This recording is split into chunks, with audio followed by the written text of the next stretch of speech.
요한일서 5장 16절. 요한일서 5장 16절.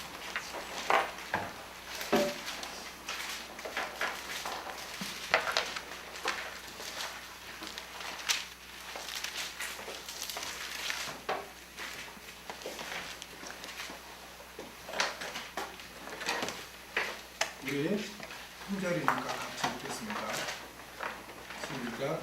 누구든지 형제가 사랑에 이르지 아니하되 많은 것을 구하는 구하라. 그러면 사랑에 이르지 아니하는 언제자를 위하여 저에게 생명을 주시리라.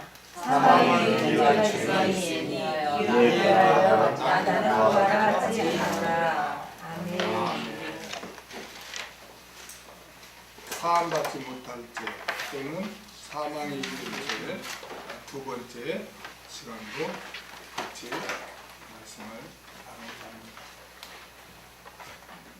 합니다. 우리 기독교는 말씀의 종교입니다. 그래서 무조건 믿습니다 해가지고 신앙생활을 잘할 수 있는 것은 아닙니다. 저와 여러분이 하나님이 주시는 말씀을 통해서 우리가 정립을 잘해야 우리가 신앙생활을 잘할 수 있는 것입니다. 그런데 참으로 안타까운 것은 신학이라는 어떤 것이 이 성경 위에 있어요. 그래서 그 신학을 바탕으로 성경을 해석하고 교리를 만들고 주장을 합니다. 그래서 각 교단마다 똑같은 성경인데 교리가 다르고 주장이 달라요. 그렇기 때문에 성경 위에 어떤 신학이나 교권이나 이런 게 있어서는 안 됩니다. 성경이 최우선이어야 돼요. 성경이 최우선을 놓고 우리가 성경을 전체적으로 해석해야 우리가 올바로 정립할 수 있지, 어떤 신학이 위에서 이렇게 성경을 보면은 다 이렇게 자기에 맞지 않는 것은 자기에게 맞게끔 해석을 잘못할 수 있는 것이에요. 자기의 주장을 뒷받침하기 위해서. 이게 우리가 빨간 안경을 쓰면 모든 게 빨갛게 보이죠. 선글라스 까만 거 쓰면은 모든 세상이 까맣게 보이듯이 어떤 색 안경을 끼고 봐서는 안 된다는 거예요. 성경을 최우선적으로 해야지. 그런데 너무나 안타까운 것은 어떤 교권이나 어떤 신학이 성경 위에 있어요. 그래서 그 입장에서 성경을 해석합니다. 그러다 보니까 이 죄에 대해서도 굉장히 논란이 많고 그렇습니다. 그리고 특히 많은 분들이 죄에 대해서 이렇게 강의를 하고 언급을 하는데 유독히 이 사함을 받지 못할 죄에 대해서는 증거를 안 해요. 왜 증거를 안 할까요? 이 말씀을 연구해서 증거하다 보면 자신이 주장하는 신학과 교단과 배치가 되거든요. 근데 우리가 살펴보면 그게 나오겠지만, 그래서 이 사함을 받지 못, 분명히 성경에는 사함받지 못할 죄가 있다고 분명히 말씀하고 있는데 그거를 인정하지 않습니다. 대부분의 목사들. 그래서 사함받지 못할 죄에 대해서 언급을 안 해요. 저는 우리 김진우 목사님 어디에서 무엇 때문에 이 사함받지 못할 죄, 사망에 이를 죄에 대해서 궁금해 하셨는지는 저는 잘 모르지만 이거를 정립을 안 하는 경우가 많이 있기 때문에 또 많은 성도님들이 성경을 읽으면서도 정말 해결이 다 되는데 이 입장에서 보기 때문에 회개하면 다 모든 게 해결되는데, 그런데 또 성경에 보면 이 사함받지 못할 죄가 또 있다고 하니까 혼란을 겪습니다. 그래서 우리가 지난주에 이어서 사함받지 못할 죄가 무엇인가 우리가 살펴보고 있습니다. 우리 지난 시간에 사함받지 못할 죄가 뭐라고 그랬죠? 성령께서 회방하는 죄는 사함을 받지 못한다고 그랬죠. 그 다음에요, 계속 짐짓 짓는 죄는 사함을 받지 못한다고 그랬죠. 그 다음에 하나님의 말씀을 멸시하고 파괴하는 죄는 사함을 받지 못한다고 했습니다. 자, 오늘은 이어서 네 번째로 용서해 주지 않는 죄는 사함을 못 받습니다. 용서해 주지 않는 죄는 사함을 못 받습니다. 마태복음 18장 35절을 보겠습니다. 마태복음 18장 35절.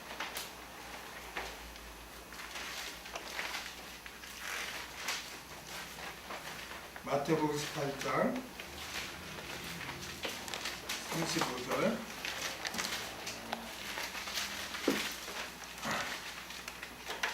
다 같이 읽겠습니다. 시작. 너희가 각각 중심으로 형제를 용서하지 아니하며 내 천국께서도 너희에게 이와 같이 하시리라. 우리 교회에 다니는 불신자뿐만 아니라 소위 하나님을 믿는다고 하는 자들도 고부간의 갈등을 많이 겪어서 아주 상대를 하지 않고 미워하고 원수처럼 지내는 경우가 많이 있습니다. 또 부부간에도 그렇고 형제간에도 그렇고 또 교회 안에서 믿는 형제끼리도 또 그렇게 외면하고 용서하지 않고 미워하고 그런 경우가 많이 있습니다. 예수님께서는 형제의 범죄에 대해서 신중하게 대처하도록 가르치고 있는 거예요. 오늘날 많은 사람들이 뭐 안 보면 되는 거지. 내 눈에 흙이 들어가나 보라. 나 안 보면 돼. 나 상관없어. 이렇게 하고 아예 상대를 않는 경우가 있어요. 그리고 용서해 주지 않는 걸 가지고 그냥 대수롭지 않게 여겨요. 왜 대수롭지 않게 여길까요? 말씀을 모르기 때문에 그래요. 아, 나 예수 믿어 구원. 나는 형제고 뭐고 다 필요 없어. 나는 하나님과 나만의 관계가 중요해. 나는 하나님만 잘생기면 난 천국 가. 뭐 형제가 어떻든 뭐든 나는 관심 없어. 나는 상대하기 싫어. 이러면서 열심히 기도하고 열심히 예배 참석하면서 자신은 천국에 간다고 확신하는 교인들이 의외로 많이 있습니다. 의외로. 그러나 성경은 그렇게 가르치지 않아요. 오늘 본문에서 또 보면 베드로는 예수님께 형제를 용서하는데 몇 번 해야 내가 이렇게 용서하는 것입니까? 라고 이렇게 질문을 해요. 그러니까 예수님이 뭐라 그래요? 네, 7번 하면 됩니까? 베드로가 질문하니까 뭐라고 그래요? 70번씩? 7번이라도 용서하라. 다시 말하면 그러면 7, 7에 49, 490번이지. 난 490번만 용서해. 이것도 다행이야. 어떤 사람은 난 3세판이야. 내가 말했어? 너 첫 번째야? 두 번째야? 이렇게 세는 사람 있어.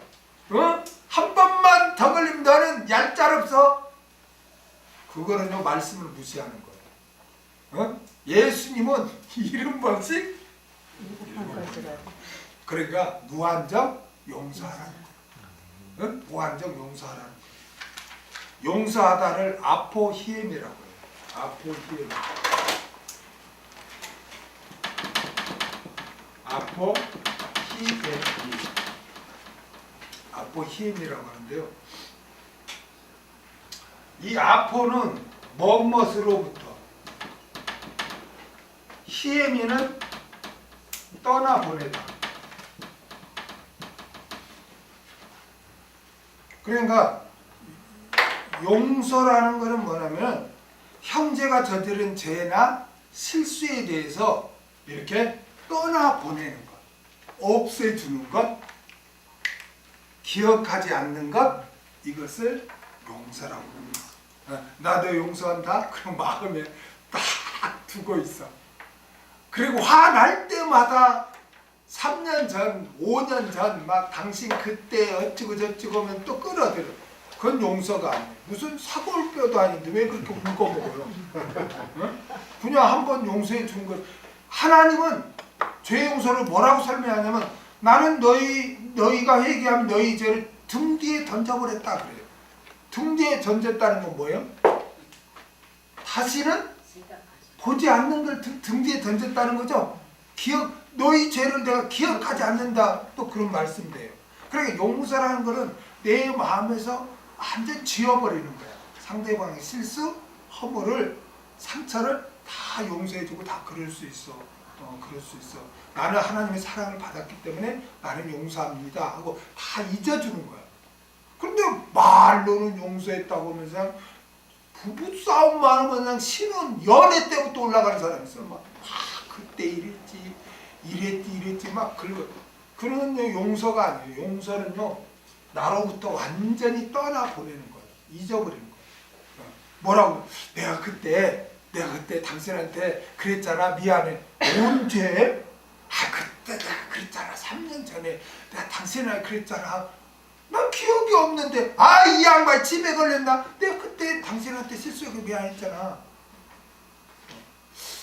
몰라, 나는 용서해서 생각이 안 나네. 이게 진정한 그리스도인.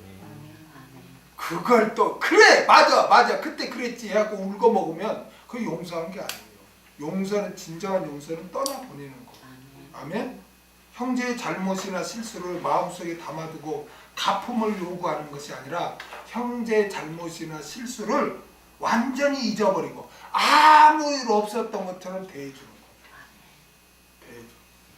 저는요 부정교회 있을 때 내가 성경 공부를 하니까 어떤 분이 막 차목사님한테 모함을 한 거예요. 자기 제자 만든다. 어? 그럼 왜냐면 성경 공부를 하니까 이 성도님들이 그냥 설교만 듣고 두리뭉술하다가 내가 하나하나 가르쳐주니까 너무 좋아한 거야. 그러니까 우리 교구만 참석했으면 되는데 이상한 사람이 오네. 또 거기서 중동에서 오고 다른 교구에서 막 오니까 이제 그 교구장이 싫잖아. 자기 교구 소속인데 다른 전에 있던 교구에 가서 말씀 배운다니까. 그러니까 이제 모함해가지고 하는 거야. 자기 제자 만든다는 거야. 어? 자기 제자 만들어서 개척할 때 데리고 나갈 거라고 모함을 하고, 심지어 다른 교구는 이상한 거 가르친대. 이상한 거 가르친대. 이단이다. 또 이렇게 모함을 해요. 여러분, 주의 종한테 이단이란 말은 굉장히, 그거는 정말 큰 충격입니다. 그런데 저는 다 잊어버렸어요. 다 용서했어요. 말씀을 모르니까 잘했지.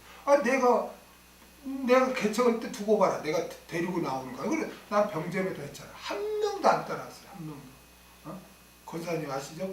한 명도 안 왔다니까. 난 그 정도로 난 하나님만 의지하겠다. 수단만 안 쓰겠다. 병점에도 했어요. 근데 뭘 내 제자를 만들고 뭘 2단 3단 그래요. 그래도 내가 용서를 했거든요. 그래 기도하고 나 용서합니다.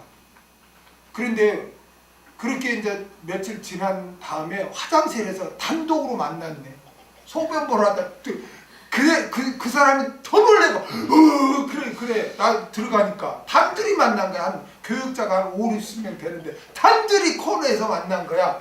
그러면서 내 손 잡고 미안해 하고 쫙 가버려. 그래 내가 그 교구장 책상 찾아가서 잘 몰라서 오해해서 그러니까 나는 용서했다고. 그러니까 이제 내 개척 예배 때 와가지고 헌금을 좀 했더라고. 미안해서 그런지 어쩐지. 그러니까 나는 목사님 안 돼요. 나는 잊으려기도 안 돼요. 그래서 경건에 연습하라 그랬어요. 누가 처음부터 그래 나 용서했어. 그래 싹 있는 사람이 어디가 있어요. 나도 그렇게 못했어요. 그래서 우리가 기도할 때는 그런 걸 놓고 기도하는 거야. 성화하는 거, 훈련받는 거에 대해서 기도해야지. 밥 주시오, 옷 주시오 이런 걸 하나님 알아서 준다잖아. 그래서 나도 용서에 대해서 막 분이 여기까지 오는데 내 생각 막 상상하는 거야. 그냥 가서 모가지를 비틀어서 눈탱이를 때릴까 아니면 입을 때려가지고 옥수수를 막 하니까 상상으로는 막 그렇게 했다니까. 이 새끼 입을 때려서 옥수수 다시는 말 못하게 옥수수를 그냥 우두두 해버릴까. 상상으로는 막 그렇게 했어 처음에는. 그래놓고 무슨 하나님 뭐 어쩌고 말씀을 용서하는데 나는 그 행동은 안 했지만 속으로는 이빨에다 우두두 해놓고 뭐 용서를 해라 설교하기가 뭐. 그래서 저도 훈련을 많이 한 거예요. 그 나는 뭐 잘났나? 나는 실수하지 않나? 그래 본격적으로 내가 거기에 대해서 깨달은 게 사도 바울이 나는 죄인의 개수라는 말을 보고 맞아. 내가 사도 바울보다 낫지도 않은데 무슨 내가 그래 용서 못해줄 어디가 예수님은 7번씩 7번 하라 했는데 사도 바울의 나는 죄인의 개수라고 그 말씀에 마음이 와닿고 맞아. 내가 제일 더러운 놈이고 제일 죄인의 개수인데 저 사람은 나보다 나아. 그래도 이렇게 생각되니까 용서가 다 되더라고. 그래서 안 되면은 훈련해야 돼요. 안 되면은. 그래서 경건의 훈련을 해야 되죠. 예수님께서는 비유를 들어서 용서에 대해 가르쳐요. 1만 달란트 빚진 자가 왕 앞에 나왔죠. 1만 달란트 지금 8만 원, 일당 8만 원으로 계산하면은 1만 달란트는 3조 6천억이요. 지금 뭐 10만 원도 되죠? 8만 원으로 계속해도 3조 6천억이야. 이 3조 6천억을 누가 개인이 갚을 수 있어요? 회사도 이렇게 못 갚을걸요? 그러니까 이제 왕 앞에 가서 엎드려서 간청을 해요. 그러자 왕은 불쌍히 여기서 그 1만 달란트 3조 6천억을 탕감해줘요. 그래서 이제 그 사람 자유롭게 나갔는데 길에서 자기 동물을 만난 거예요. 동물을 만났는데 얼마 자기한테 빚졌어요? 100데나리. 100데나리온이 얼마냐? 한 데나리온은 6만 원을 치면 600만 원, 600만 원. 자기는 3조 6천억을 탕감 받아놓고 600만 원 빚진 자가 봐도 내가 그것도 안 갚은 것도 안 갚은다고 한 것도 아니야. 내가 갚아줄게. 나중에 일해서 갚아줄게. 그런데도 끝까지 용서를 안 해줘. 그 소식을 누가 들어요? 왕이 들어요. 그래서 어떻게 해? 다시 어디에 쳐넣어라? 감옥에 쳐넣어라. 용서받은 것이 땡이야. 사함 못 받아.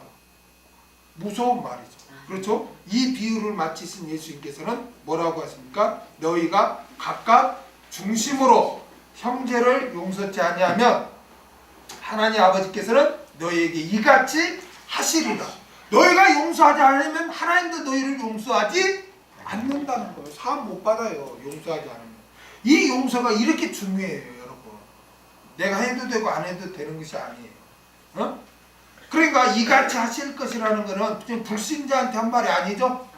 예수님을 믿었어도 형제를 용서하지 않으면 하나님께서도 용서하지 않으실 것이라는 거예요. 여러분, 예수님께서는요 7번씩 7번이라고 용서하라고 말씀하셨지만 또 본을 보여주셨어요. 그렇죠? 누가복음 23장 33절에서 34절을 한번 보겠습니다. 누가복음 23장 33절에서 34절. 누가복음 23장 33절에서 34절 같이 읽겠습니다. 시작. 해보리라 하는 곳에 이르러 거기서 예수를 십자가에 못 박고 두 행악자도 그렇게 하니 하나는 우편에 하나는 좌편에 있더라. 이 예수께서 가라사대 아버지여 저희를 사하여 주옵소서. 자기의 하는 것을 알지 못함이니이다 하시니라. 저희가 그 옷을 나눠 제비법을 여러분, 예수님은 자기를 십자가에 못 박는 자들을 향해 아버지여 저희를 사하여 주옵소서. 자기 하는 것을 알지 못합니다 라고 이렇게 했습니다. 여러분, 믿음의 선진들은요 한결같이 용서하는 자였어요. 아멘? 사도행전 7장 59절에서 60절 보세요. 사도행전 7장 59절에서 60절.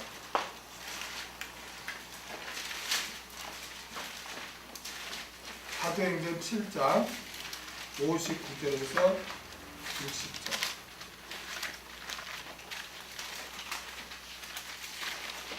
같이 읽겠습니다. 시작. 저희가 돌로 스데반을 치니 스데반이 부르짖어 가로되 주 예수여 내 영혼을 받으시옵소서 하고 무릎을 꿇고 크게 불러 가로되 주여 이 죄를 저들에게 돌리지 마옵소서. 이 말을 하고 자기에게 돌을 던져서 자기를 죽이는 자들을 향해서 저들을 용서해 달라고 스데반 집사는 그렇게 하나님께 기도를 했어요. 하나님께서는 믿는 자들에게 너희가 하나님께 용서받은 것처럼 서로 용서하라고 그렇게 말씀했어요. 나는 그렇게 못해. 많은 사람들이 자기의 욕심, 자기의 감정을 성경 위에 두는 사람이 많이 있어요. 아니에요. 우리의 감정이나 우리의 욕심 모든 것은 다 말씀 밑에 굴복시켜야 돼요. 있습니까? 그게 진정한 그리스도입니다. 어떤 거는 내 말씀에 맞아. 어떤 거는 내 욕심이 앞서니까 말씀을 그냥 어겨버려. 이건 잘못된 거예요. 형제를 용서해 주지 않는 자는 하나님께 제 용서를 받지 못하고 진노의 심판을 받게 되는 거예요. 여러분 이걸 여러분 꼭 명심하세요. 아멘. 마태복음 6장 14절에서 15절 보겠습니다. 오늘 용서에 대해서 여러분 잘 정립하시기 바랍니다. 마태복음 6장 14절에서 15절. 오늘 이후로 여러분에게 누구를 용서해 주지 못해가지고 이를 갈거나 잠을 못 자거나 그 사람만 생각하면 그냥 바득바득 손이 떨리는 사람 없기를 바랍니다. 마태복음 6장 14절에서 15절 읽겠습니다. 시작. 너희가 사람의 과실을 용서하면 너희 천국께서도 너희 과실을 용서하시려니와 너희가 사람의 과실을 용서하지 아니하며 너희 아버지께서도 너희 과실을 용서하지 아니하시리라. 그러니까 내가 누구를 용서하지 않겠다는 말은 나는 하나님께 절대로 용서받지 않겠습니다 라는 소리와 같은 거예요. 누가복음 6장 37절. 누가복음 6장 37절.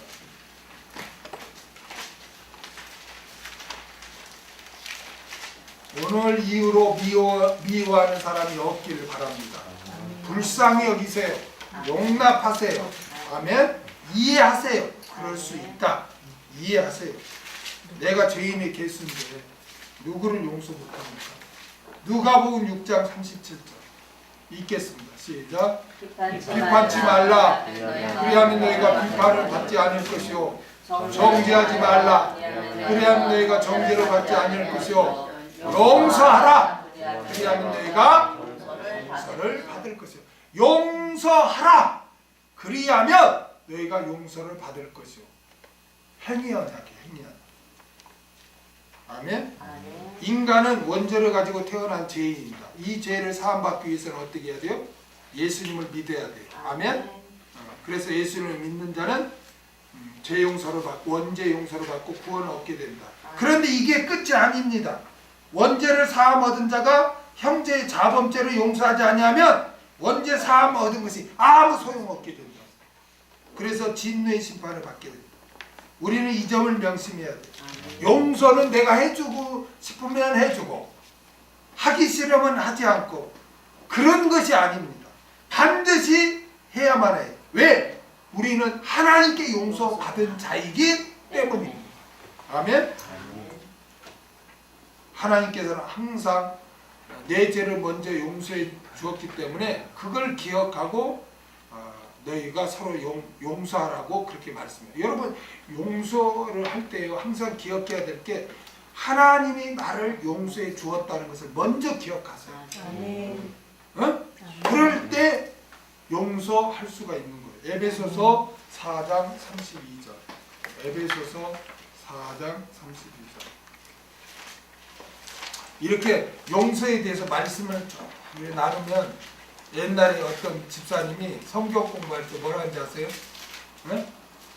목사님 너무 다윗이 꿀송이처럼 달고 뭐 당처럼 너무 좋아요 그런데 그렇게 말하는데 말씀을 쭉 통해서 우리가 깨달으면 정말 행복한 줄 믿습니다. 네. 에베소서 4장 32절 읽겠습니다. 시작. 서로 인자하게 하며 불쌍히 여기며 서로 용서하기를 하나님이 그리스도 안에서 너희를 용서하신 같이 하라. 아멘. 하나님이 먼저 저와 여러분을 용서해 주셨어요. 믿습니까? 골로새서 3장 13절. 골로새서 3장 13절. 오늘 아주 용서에 대해서 그냥 마음판에 탁 새겨서 용서는 반드시 해야 되는 거구나. 골로새 3장 13절 읽겠습니다. 시작. 누가 네게 혐의가 있거든 서로 용납하여 피차 용서하되 주께서 너희를 용서하신 것과 같이 너희도 그리하고. 아멘. 하나님이 먼저 나를 용서해 주었다는 것을 여러분 잊지 않으시길 바랍니다. 그 전제에서 있을 때 여러분이 용서할 수 있는 거예요. 내가 잘났는데 너는 왜 그 모양이야 하면 용서가 안 돼. 나는 죄인의 개수고 멸망받아야 마땅할 그런 죄인이었는데 하나님이 나를 용서해 주셨구나. 그러면 내가 하나님이 또 용서해 준 저 사람을 내가 용서 못할 게 뭐 있어요? 그래 안 그래요? 용서 안 해주면 자기가 하나님이지. 그렇죠? 용서해 줘야 돼요. 내가 용서해 주지 않으면 내 죄를 용서 받아요, 못 받아요? 못 받아요. 못 받아요. 마태복음 6장 12절. 마태복음 우리 주님 가르쳐 주신 기도를 매주 하죠? 마태복음 6장 12절.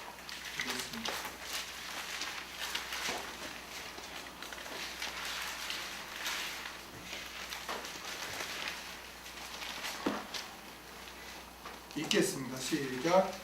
우리가 우리에게 죄 지은 자를 사하여 준 것 같이 준 것만큼 우리의 죄를 사하여 주옵시고. 할렐루야. 하나님이 나의 죄를 사하여 주었다는 것을 항상 전제 조건을 여러분이 기억하시길 바랍니다. 아멘.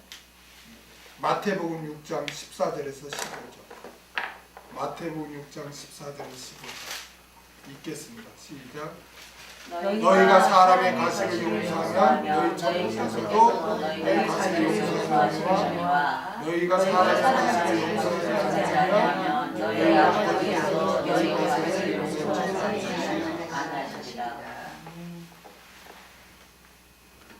여러분 어떤 분은 나는 되게 내가요 그렇게 화해시키려고 막 하는데도요 죽어도 그 자리에 안 나오겠다. 내가 화해시키려고 명령입니다. 나오세요. 나오세요. 그 집으로 데려갔는데 딱 문을 걸어잠고 안 나오고. 그래 내가 전화를 했어. 우리 성교 공부하는 장소 그 건물 지하에 있거든요. 우리 모여서서 그래 개인 집에 가는 것보다 좋다. 자, 두 사람 일이 나오세요. 내가 명령을 내렸어. 나오라고. 나오라고. 둘이 나오라고. 근데 그냥 내가 또 전화했어. 나 여기서 신방 없고 나 교회 안 들어갑니다. 나올 때까지 내가 여기서 기다립니다. 안 나오면 나 여기서 잡니다. 그러니까 9시 몇 분에 나왔어. 고집 세죠? 고집 세죠? 점심 먹고 둘이 내 있는서 만나자 했는데 안 나오는데 내가 그 성경 공부하는 기도처에서 내가 여기서 안 나오면 내가 여기서 오늘 자고 내일 교회로 출근한다고. 그러니까 9시 몇 분에 나왔어. 둘이 앉혀놓고 화해를 시키는 거야. 진짜 사람이 고집이 그래서 대관절 아니 뭔 상처가 됐길래 그러니까 그러니 제가 신방을 가서 이제 음식을 준비했는데 자기는 열심히 준비했다는 거예요 음식을. 그런데 그 이제 집사님이 왜 이렇게 국이 짜? 그랬대. 그러니까 이제 나는 진짜 목사님 신방 온다고 정성을 다해서 권사님이랑 집사님이랑 같이 온다 그래 음식을 준비 다 했는데 그거를 딱 먹어도 왜 이렇게 국이 짜 그랬다. 난 세상에 뭐 사람을 난 죽인 줄 알았어. 아니 국이 짜 아니 그냥 생각 없이 아니 왜 국이 짜지? 그런갑다 생각하지. 아니 국이 짜다고 했다고. 그래 내 눈에 그렇게 뭐안 보니 다남녀 부부 보면 정반대에 앉아있어. 내가 얼마나 불편해 내가. 그 사실을 알아. 나는 무슨 그냥 돈 몇천만 원을 누가 그냥 손실을 입히거나 아니면 사람을 때려 죽인 줄 알았어. 아니 국이 짜다는 거 가지고 그래 그렇게까지 피 터지게 싸워야 돼? 아이고 참. 나는 그냥 뭐 큰 일인 줄 아는 줄 알았어. 빨리 얘기해요. 그냥 나 다른 일 같았으면 큰일 날 뻔했네. 그래 국이 짠 게 그렇게 상처가 되면 그리고 또 정성껏 했는데 말도 좀 곱게 좀 하지. 그래 또 그렇게 합니까 또? 그래야 빨리 하게 해요.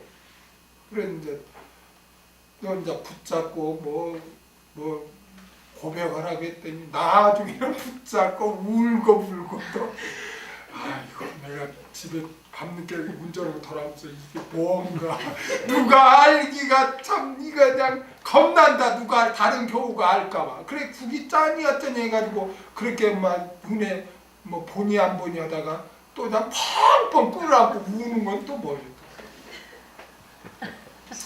아이고 진짜 교인들은 이 세상 내가 그런 말까지 했다니까. 그냥 세상 사람들은 그냥 술이나 처먹고 그냥 그래 알았어 우리 잘 지내 이래야지. 술도 안 먹으니까 그냥 정신만 그냥 또리또리됐고 화해도 안 된다고 끝까지 간다고. 그래 내가 화해하는데 왜 그러냐 그래서 그 다음 주에 용서의 전제 조건을 합시다 해갖고 내가 설교를 다 했다니까. 전제 조건이 뭐예요? 전제 조건이 하나님이 하나님이 나를 용서해 주셨다. 이게 돼 있어야 돼. 이게 안 되니까 용서를 안 하는 거야. 두 번째가 뭐야? 중요한 두 번째가 뭐야? 하나님의 섭리임을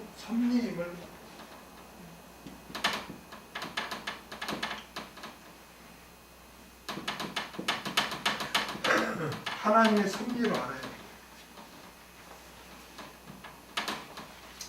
우리에게는 우연이라는 게 있어요, 없어요? 없어요. 왜? 절대 주권을 가지신 하나님이 허락 없이는 참새 한 마리도 떨어지지 않는다는 거예요. 모든 것은 다 절대 주권 안에 있어요. 아니 좋은 일도 아니고 왜 그럽니까? 그래도 인정해야 돼.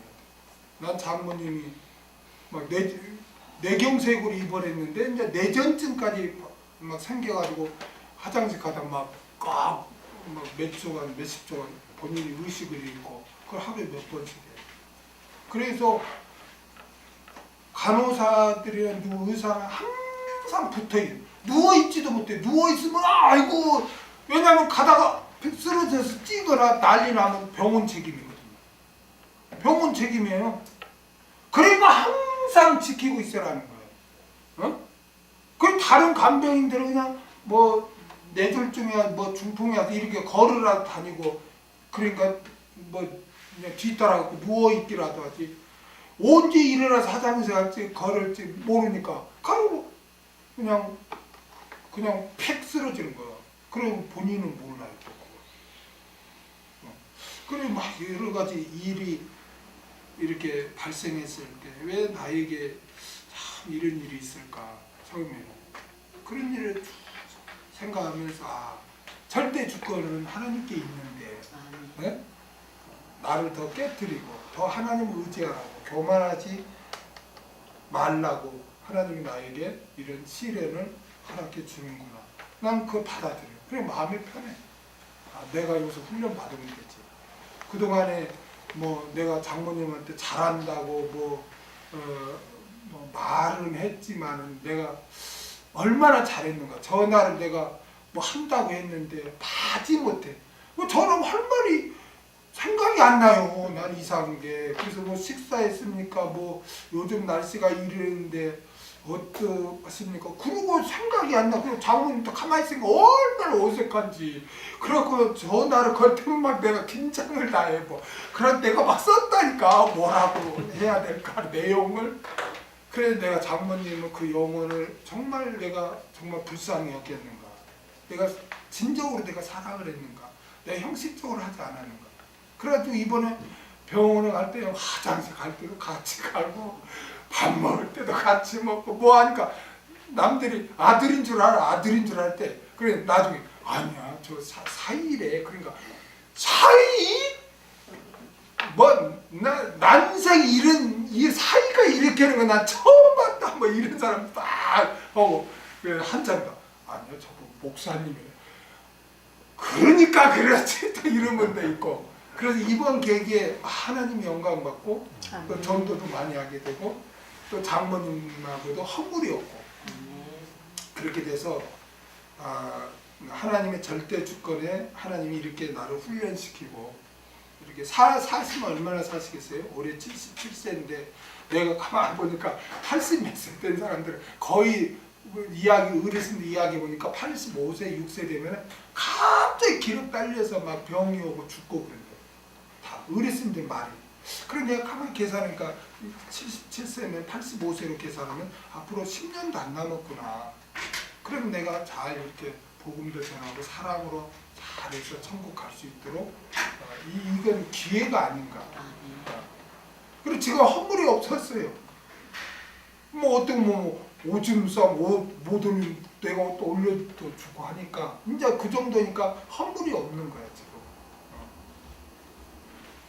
그래서 하나님의 섭리를 알아야 돼.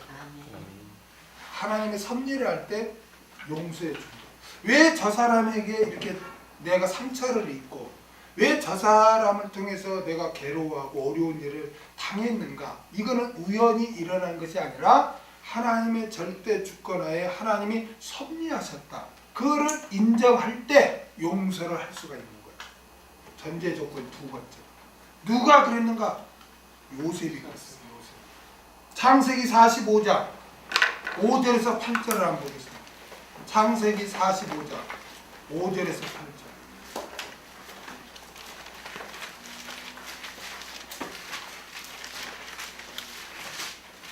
창세기 45장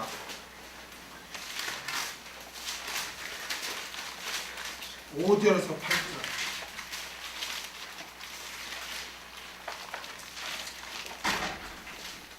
같이 읽겠습니다. 시작. 당신들이 나를 이곳으로 팔았으므로 근심하지 마소서, 한탄하지 마소서. 하나님이 생명을 구원하시려고 나를 당신들 앞서 보내셨나이다. 이 땅에 2년 동안 흉년이 들었으나 아직 5년은 기경도 못하고 추수도 못할지라. 하나님이 큰 구원으로 당신들의 생명을 보존하고 당신들의 후손을 세상에 주시려고 나를 당신들 앞서 보내셨나이다. 그런즉 나를 이리로 보낸 자는 당신들이 아니요 하나님이시라. 하나님이 나로 바로의 아비를 삼으시고 그 온 집의 주를 삼으시며 예굽의 온 땅의 지리자를 삼으셨나이다. 아멘. 예굽의 노예로 판 자는 누구였어요? 요셉의 형제들이었어요. 형제들은 가장 친한 자예요. 세상에 그럴 수가 있으면 안 되는 거죠. 관계죠. 그렇죠? 형제들이야. 그런데 그 형제들이 자기를 노예 시기에서 노예로 팔아버렸어. 그런데 요셉은 누구를 생각해? 하나님을 생각해. 하나님의 주권을 가지고 섭리했다. 형들이 팔았지만 하나님이 주권하에 그렇게 섭리해서 내가 형들에 의해서 팔려서 예굽에 와서 국무총리가 돼서 식량이 다 떨어졌을 때 아버지와 우리 가족들을 애국으로 초청해서 굶어 죽지 않고 살게 했다. 왜 그랬을까요? 구속사가 이어져야 하잖아요. 피곤으로 다 끝나버리면 예수님이 못 오잖아요. 그렇죠? 그래서 그 하나님의 주권하에 그렇게 했다고 요셉은 그렇게 형들이 그럴 수 있어? 가 아니라 하나님이 그렇게 했다. 요셉은 그렇게 고백해요. 그런데 창세기 50장 가보세요. 50장 15절에서 26절. 이때는 이제 아버지가 죽고 나서 형제들이 이제 아버지가 죽었으니까 원수 갚을 거야 하고 벌벌 떨 때야. 50장 15절에서 21절 다 같이 읽겠습니다. 시작.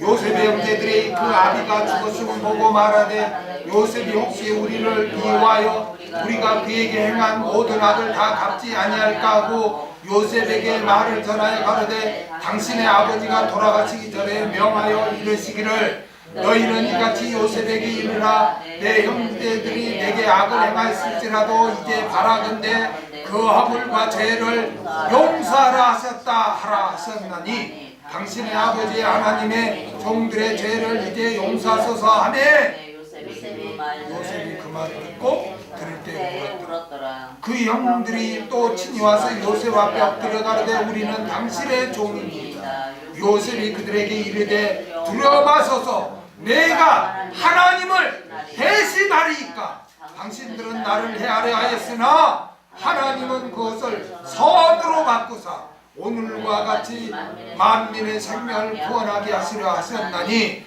당신들은 두려워 마소서 내가 당신들과 당신들의 자녀를 기르리이다 하고 그들을 간곡한 말로 위로하였다. 내가 하나님을 대신하리까 하나님을 기억하라. 그러면서 내 당신들 뿐만 아니라 당신들 후손들도 내가 다 기르겠다 하는 거예요. 요셉이 왜 이렇게 했죠? 자신이 형들에 의해서 애굽의 노예로 팔려왔지만 하나님이 그렇게 했다는 거예요. 하나님이 절대 주권을 가지고 섭리했다는 거예요. 이걸 기억할 때 용서할 수 있어요. 왜 아버지가 나한테 이런 상처를 줘? 하나님이 그 사람을 회초리로 들어서 지팡이로 들어서 나를 깨뜨리는 거야. 왜?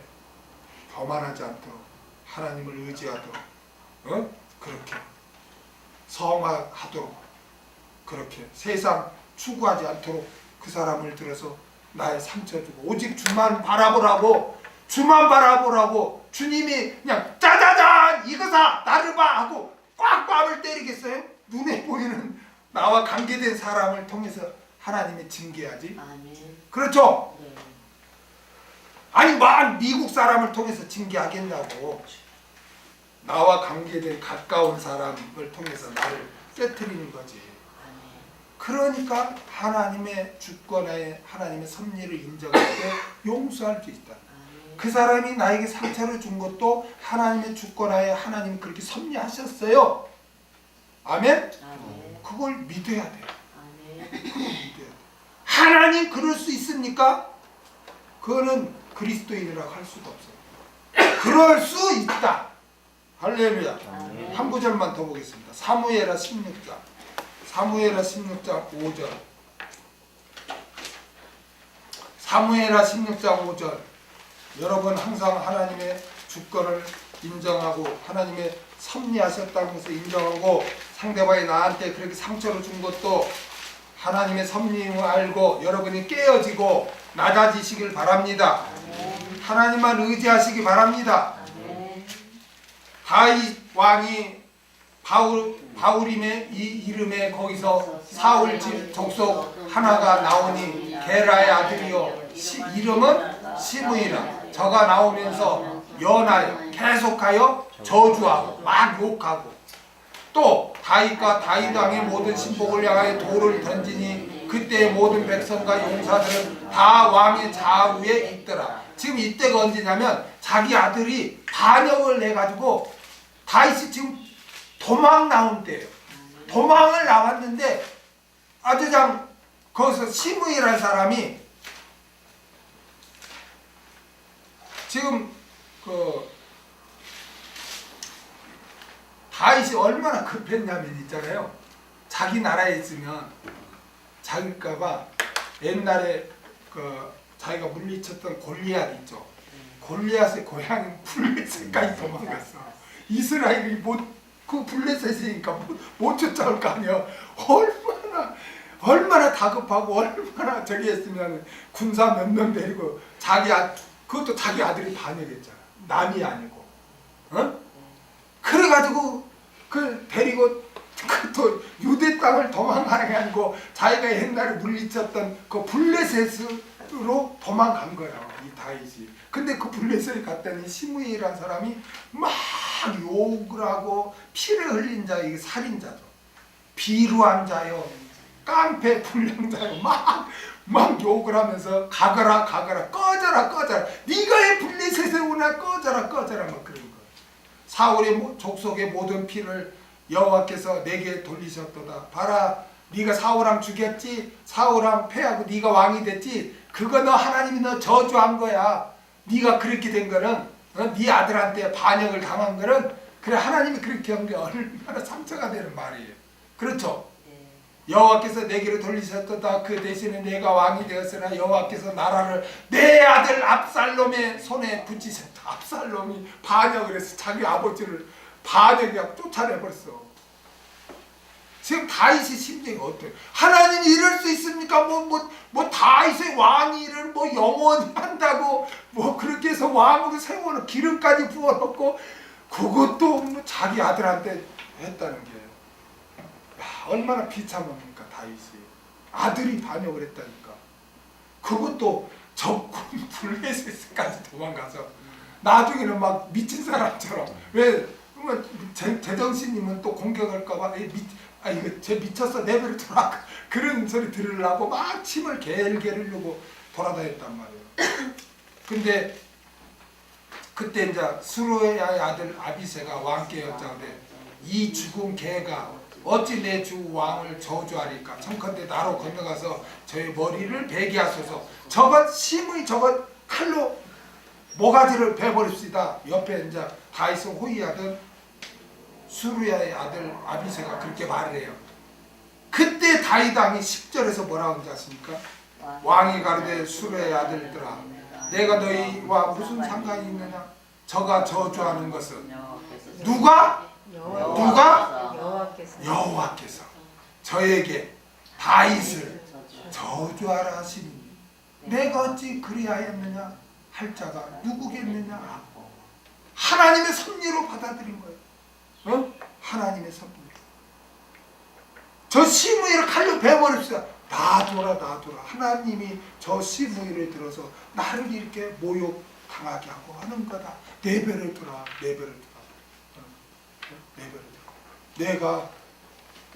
내가 왕이 됐을 때 하나님 말씀에 순종해야 되는데 내가 우리아를 죽이고 우리의 아내가 간음하지 않았냐. 그러니까 공의 하나님께서 다 아들을 통해서 나를 이렇게 쫓겨나게 되고, 또 저 이방인 개와 같은 저 이방인을 통해서 살인자여 막 욕을 별놈 욕을 다 듣고 그냥 꺼져라 그런 소리를 들은 자신을 보고, 이거는 하나님 여호와께서 저 시므이를 통해서 나에게 이렇게 한 것인데 네가 어찌 저렇게 하는 시므이를 네가 칼로 베려고 하느냐라고 다윗이 말을 해요. 그래서 다윗이 여기서 깨어지고 다시 왕이 돼요. 여러분, 그런 상황에 아들놈이 반역을 했어. 그리고 블레셋 갔는데 이방인이 차마 입에 담지 못할 그 저주를 막 퍼부어. 그럴 때 여러분의 감정은 어떻습니까? 옛날에 나처럼 그냥 주둥아리를 말 못하게 쳐갖고 옥수수를 이렇게 해야 속이 시원합니까? 다윗은 그래요. 내버려 두라. 하나님이 저를 들어서 나를 이렇게 하게 하셨다. 하나님의 섭리로 받아들여. 그러니까 용서가 되는 거예요. 여러분이 이 다윗처럼 요셉처럼 이런 큰 상처를 여러분이 받았습니까? 왜 국이 짜지? 꺼내지도 마 앞으로. 응? 그보다 더한 가장 사랑하는 형제한테 노예로 갔다면 인생 끝난 거예요. 그런 상황에서도 하나님이 계시면 일어날 수 있다, 이럴 수 있으면 빠지지 않고 거기서도 자기의 신앙의 할 때를 다 한 거예요. 그걸 하나님의 섭리로 받아들여요. 그래서 국무총리가 되는 거예요. 하나님은 우리를 훈련시켜서 망하도록 하는 게 아니라 훈련을 시켜서 믿음의 그릇을 만들어서 쓰고자 하는 것이고, 믿음의 그릇을 만들어서 삶과 유업을 담아주기 위해서 그렇게 만드는 거예요. 그런데 상대방이 나한테 소원을 끼쳤다, 상처를 입혔다, 이를 갈면 그게 무슨 그리스도인이라고 할 수 있냐 이거예요. 여러분은 하나님의 나를 용서해 주셨다. 하나님의 섭리로 지금 이러한 일이 나에게 일어났다 라는 것을 항상 기억할 때, 여러분 상대방을, 나에게 상처를 주고 나를 미워하는 그런 원수까지도 사랑할 수 있고 핍박자를 위해서도 기도할 수 있는 것, 이게 있을 때, 이게 안 되면 안 돼요. 이게 안 되는데 무슨 원수를 사랑해? 말로만 안 돼. 진정으로 안 돼. 이게 있을 때 진정으로 원수까지 사랑하게 되고 기도해 줄 수 있어요. 여러분은 이런 진정한 용서해 주는 그리스도인 되시길 주의 이름으로 부탁드립니다. 용서해 주지 않는 자는 용서받을 수 없다. 사함을 받을 수 없다. 이거를 명확하게 알아야 돼. 용서를 여러분 우습게 생각하면 안 됩니다. 아멘. 둘째,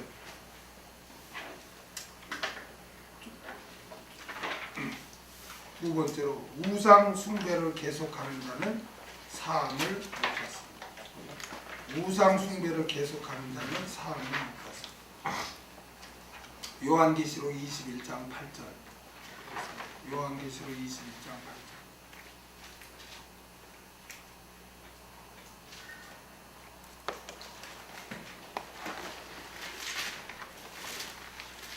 읽겠습니다. 시작. 그러나 불의하는 자들과 믿지 아니하는 자들과 흉악한 자들과 살인자들과 행음자들과 술객들과 우상 숭배자들과 모든 거짓말하는 자들은 불과 유황으로 타는 곳에 참여하리니 이것이 둘째 사망이라. 들어보세요. 많은 사람들이 이러한 본문의 말씀을 불신자들을 가리키는 것이다 이렇게 오해를 해요. 왜 그럴까요? 왜 오늘 이 언급한 이들을 불신자라고 할까요? 그들은 한번 구원받으면 구원을 잃지 않는다라는 그 신학이 딱 전제되니까 뭐야 이거 그 둘째 사망을 당하니까 이거는 믿는 자가 아니고 불신자들이야 라고 언급을. 근데 성경을 앞뒤 문맥을 보면 이거는 불신자한테 말한 게 아니고 믿는 자들한테 하는 거예요. 여러분 믿지 아니하는 자들 있잖아요. 이거는요 중간에 믿지 않는 자들이에요. 불신자를 말하는 게 아니에요. 중간에 믿지 않는 자들. 그리고 모든 거짓말하는 자들 있죠. 이거는 이단자들. 그리고 술객들 있죠. 이거 신비주의자들이죠. 신비주의자. 다 믿는 자들이에요. 그런데 우상 숭배자들도 숭배하는 죄는 사함을 받지 못해요. 우상 숭배한 자들은 사함을 못 받고 불과 유황으로 타는 못에 들어가게 된다. 여러분 우상 숭배죄는 그 어떤 죄보다도 하나님께서 미워하시고 또 하나님을 분노케 하는 것입니다. 그래서 10계명을 보면 제1계명과 제2계명이 우상 숭배를 하지 말라요. 10계명 중에 1, 2계명 처음 1계명과 2계명은 우상 숭배에 대해서 하나님이 말씀하셨어요. 얼마나 하나님이 우상 숭배를 경계해야 됨을 하나님의 백성들에게 했을까. 들어보세요. 우상 숭배하지 말라 이런 게 불신자한테 지금 주는 말입니까? 아멘. 십계명이 불신자한테 주는 말입니까? 아니에요. 하나님의 백성들한테 지금 주는 말이에요. 아멘. 그럼 목사님, 하나님 백성들이 우상 숭배합니까? 합니다. 그러니까 하지 말라고 말씀을 주는 거예요. 응? 여러분, 우상 숭배하는 일은 있잖아요. 여러분 피해야 돼. 우상 숭배를 안 하는 비결은 뭐냐? 피해야 돼. 피해야 돼. 고린도전서 10장 14절을 고린도전서 10장 14절.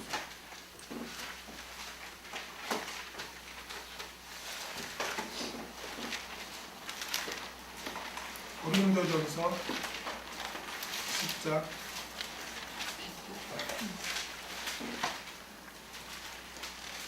14절 같이 읽겠습니다. 시작.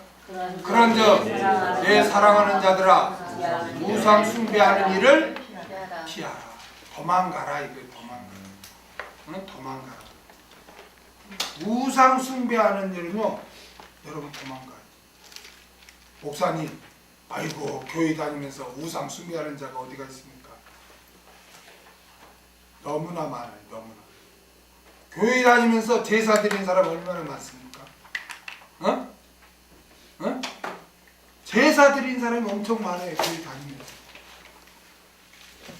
그러니까 제사 드리니까 찜찜하니까 이제 교단에서는 수도 예배라고 또 만들어서 드려요. 어? 아무리 합리화해도 안 돼요. 하나님이 우상 숭배를 제일 싫어하는데 그걸 야 이거 참 그 기일에 참 이게 제사 드리는 거 이게 좀 양심에 꺼리고 얘라 그러니까 추도 예배로 예배라는 거는 하나님을 위해서 드리는 거지 예배지 무슨 사람을 위해서 뭘 기념하고 뭘 기일을 따져서 예배를 드 그거는 말이 합리하지. 버젓이 얼마나 추도 예배 드리는 교회가 많습니까? 어? 우상 숭배하는 자들은 사함 못 받는다고 분명히 말했어요. 아멘.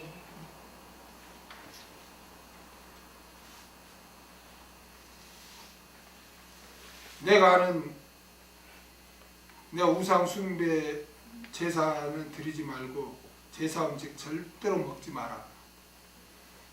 그래 내가 강조를 했어요. 그러니까 그 말에 순종하는 사람들은 호적에 파벌이니 어쩌니 막 별소리를 다 했는데 결국 그 나머지 가정들이 복음화가 되더라고. 하나님이 역사하니까 돌아와. 그리고 며느라기야. 네가 믿는 하나님은 진짜다. 시아버지가 그래요. 그리고 돌아왔어요.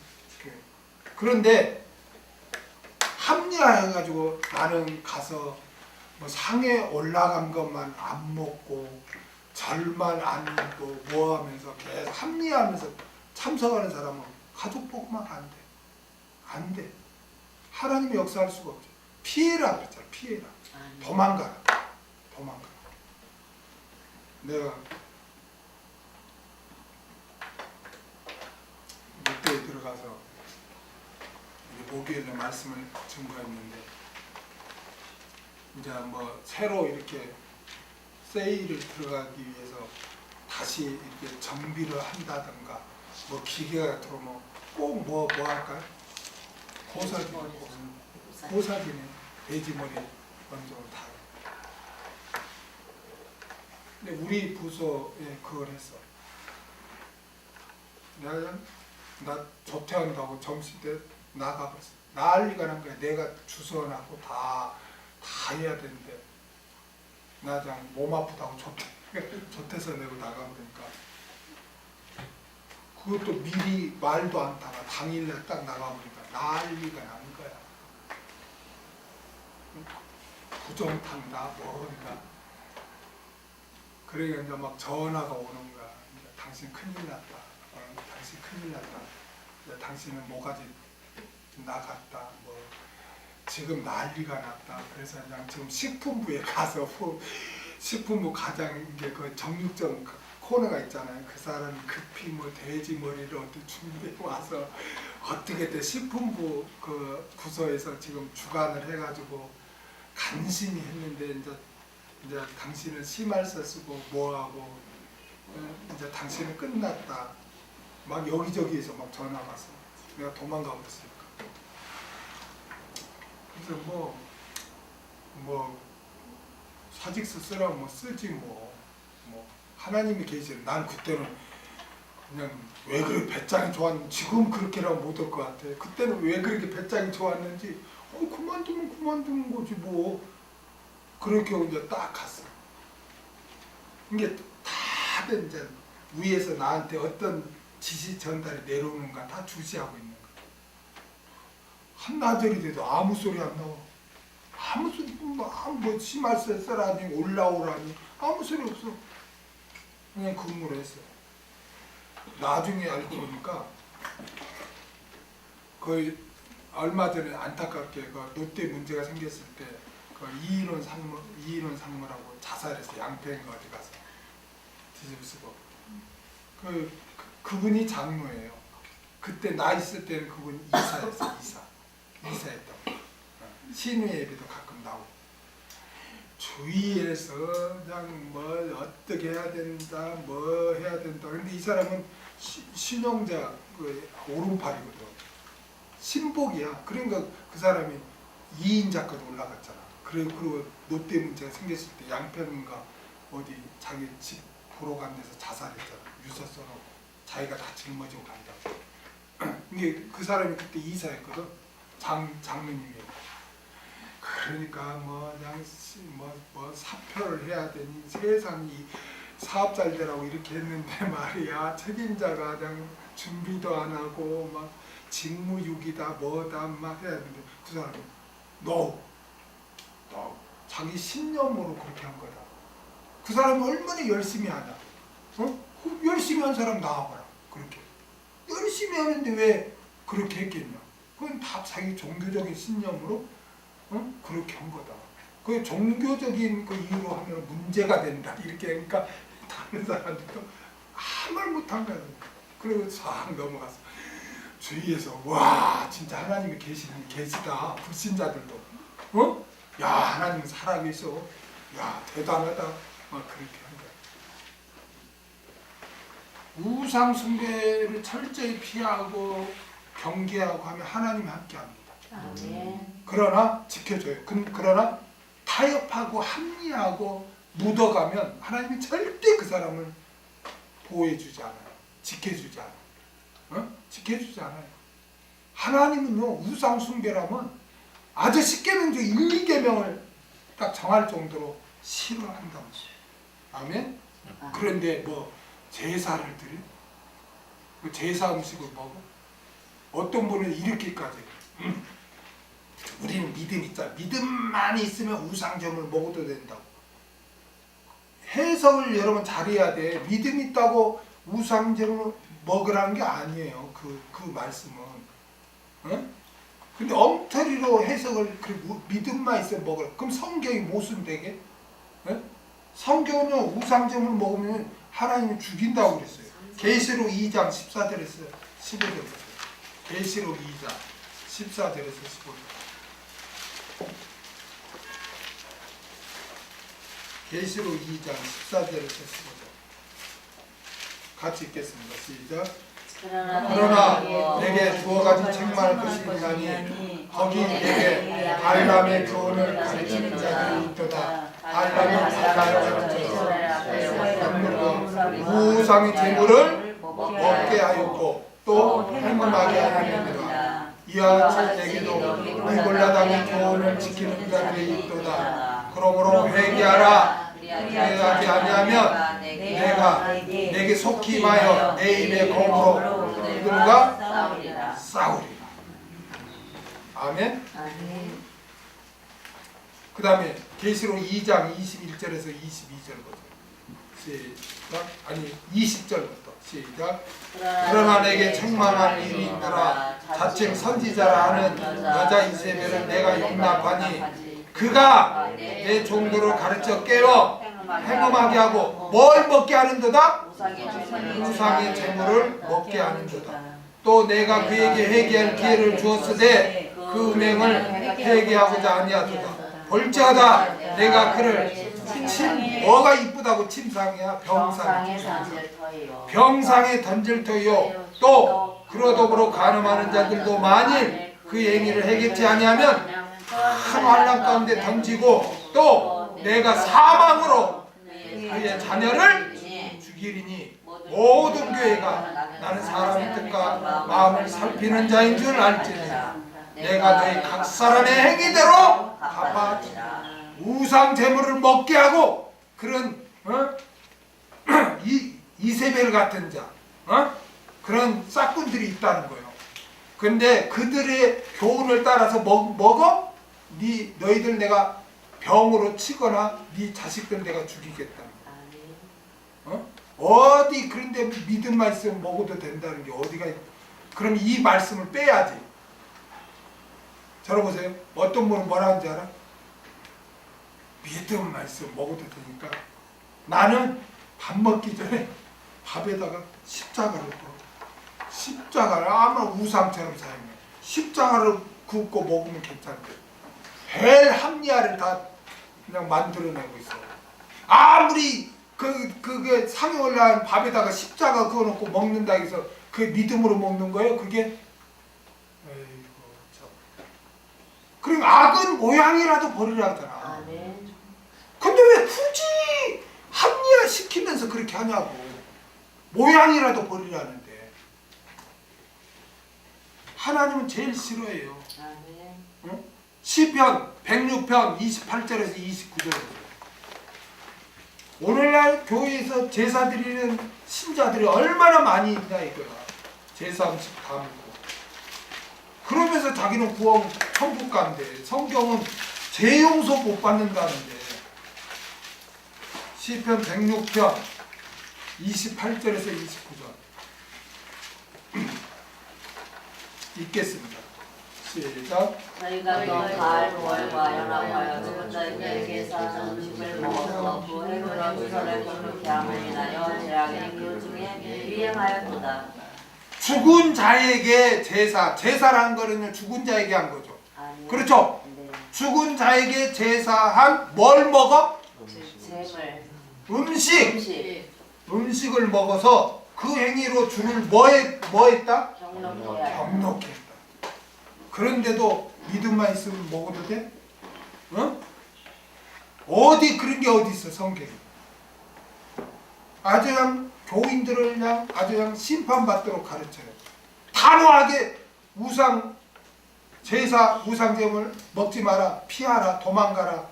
단호하게 가르쳐야 믿음으로 선한 싸움 싸워서 이기지. 타협해서 하나님이 함께 주지 않는데 어떻게 이겨? 이길 수가 없죠. 그렇죠? 그런데 오늘날 얼마나 많은 교회 다니는 사람들이 제사 드리고 있냐고.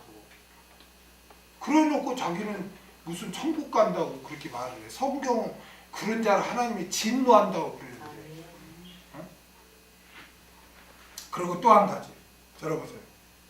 또 한 가지 우상숭배가 뭐가 또 우상숭배라고 그랬죠? 탐심. 세상 것을 탐하는 게 우상숭배. 세상 것을 하나님보다 더 사랑해. 그거 없으면 안 돼. 어떤 사람은 애인하고 헤어져가지고 자살하겠대. 교회도 한다. 그 사람은 애인이 우상이에요. 우상. 아니 하나님보다 더 위에 있어. 어? 아니 연애하다고 다 헤어질 수 있는 거지. 하나님이 그 사람은 결혼하면 안 되니까 헤어지게 하는 거지. 그래 안 그래? 어? 꼭 그 사람 아니면 안 돼요. 그래야 되는가? 하나님 다 인도해. 걱정하지 마. 하나님 다 인도해. 근데 뭐 그렇게 어떤 사람 돈이 그냥 하나님 위에 있어. 어떤 사람 취미가 하나님 위에 있어. 뭐든지 하나님보다 더 사랑하고 하는 것을 우상숭배해요. 그래서 예수님이 너희들 나를 따라오려거든 자기를 부인하고 세상 것 부인하라. 그리고 자기 십자가를 지고 나를 쫓으라. 주를 쫓으라. 주님이 그 말할 거예요. 세상 것을 위해서 기도하고 세상 것을 위해서 예배드리고 그거는 우상숭배자예요. 아니 절하고 교회만 바꿨어. 목사하고 스님만 바꿨어. 다를 바 뭐 있어? 똑같은 거지. 그래 안 그래? 어? 우리는 세속적인 메시아를 믿는 자가 아니에요. 하박국 선지자 비록 무화과 나무가 무성치 못한 밭에 식물이 없고 우리의 양이 없고 외양간에 소가 없을지라도 나는 여호와로 인하여 기뻐하겠다. 이게 진정한 그리스도인이지, 이거를 위해서 하나님까지 이용하는 거는 그 사람은 하나님을 섬기는 자가 아니고 우상 숭배자. 이게 중요해. 오늘날 교회 다니면서 왜 새벽 예배를 하루도 안 빠지는데요? 아, 자식 잘 되기 위해서, 아 오늘 사업 잘 되기 위해서, 죄다 세상 것을 위해서 기도하고 예배드리고, 이거는 우상 숭배라니까. 어떤 분 충격을 받을지 몰라도 아니에요. 성경은 탐심이 곧 우상 숭배라고 말합니다. 여러분, 내가 선한 일에 부하고자 하고, 내가 하나님이 주신 거 내가 선한 챙기를 살겠습니다. 하나님이 알아서 다 줘. 다 준다니까. 안 달라고 해도 하나님이 급해서 줘야 돼. 걱정하지 마세요. 아멘. 하나님 기쁘시게 여호와를 기뻐하라. 저가 내 마음의 소원을 이루어 주시리라. 할렐루야. 지혜로운 자는 그거예요.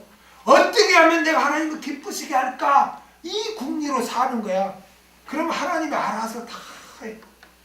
있습니까? 이게 지혜로운 자. 근데 멍청한 자는 하나님을 제쳐놓고 자기가 바둥바둥해. 근데 다 되는 것 같은데 결국 계산해보면 망해 있어. 마이너스 인생이에요. 여러분, 탐심은 우상 숭배입니다. 우상 숭배자는 사함을 못 받는다고 분명히 둘째 사망해를 당한다고 말씀하고 있어요. 여러분, 우상 숭배를 우리 끊어버렸습니다. 물론 절에 가거나 아니면 제사 드리고, 우리 교회는 그런 거는 하지 않겠죠. 그런 거는 하지 않겠죠. 제삼식 먹고 뭐 그런 거는 하지 않겠죠. 그런데 제가 경계하는 것은 행여라도 세상 것이 하나님 위에 있고 하나님보다 더 사랑하고 있다면 여러분 지혜롭게 빨리 사랑하지 말라는 게 아니에요. 빨리 하나님 밑으로 내려놓으세요. 하나님을 사랑하고 사랑하세요. 가족을 미워해. 아니, 성경에 그런 게 없죠. 하나님보다 베드로한테 예수님이 뭐라 한지 아세요? 사명 주면서 베드로야, 이 사람들보다 나를 더 사랑하느냐? 딱 이렇게 물어봐. 그 말은 너 옛날에 네 목숨에 위협이 오니까 나 배반했잖아. 부인했잖아. 그런데 네 목숨보다 나를 더 사랑하니? 그러면 너는 내 사명을 감당할 수 있어. 그걸 물어보는 거야. 이 사람들보다, 이 세상 그 어떤 것보다 나를 더 사랑하니? 주님은 저와 여러분에게 그걸 묻고 있어요. 그때 여러분, 주님, 아멘. 저는 주님을 제일 사랑합니다. 주님을 의지합니다. 주님만 섬깁니다. 주님 말씀에 순종합니다. 주님의 처분에 내게 손해가 있어도 힘들어도 나는 감사합니다. 아멘. 이렇게 나갈 때 그 자는 우상 숭배자가 아닌 거예요. 우리 수연성경교회는 뭐 그렇게 뭐 제사를 드리거나 제사음식 먹거나 이런 것은 않는데, 행여라도 하나님보다 더 탐하고 세상 것을 사랑하고 세상 것을 의지하고, 세상 것이 있으면 좀 안전하고 세상 것이 없는데 불안하고, 하나님은 온데간데 없고, 이게 우상 숭배거든요. 그래서 여러분은 절대로 우상 숭배의 삶을 살지 않길 주의 이름으로 부탁드립니다. 기도하겠습니다.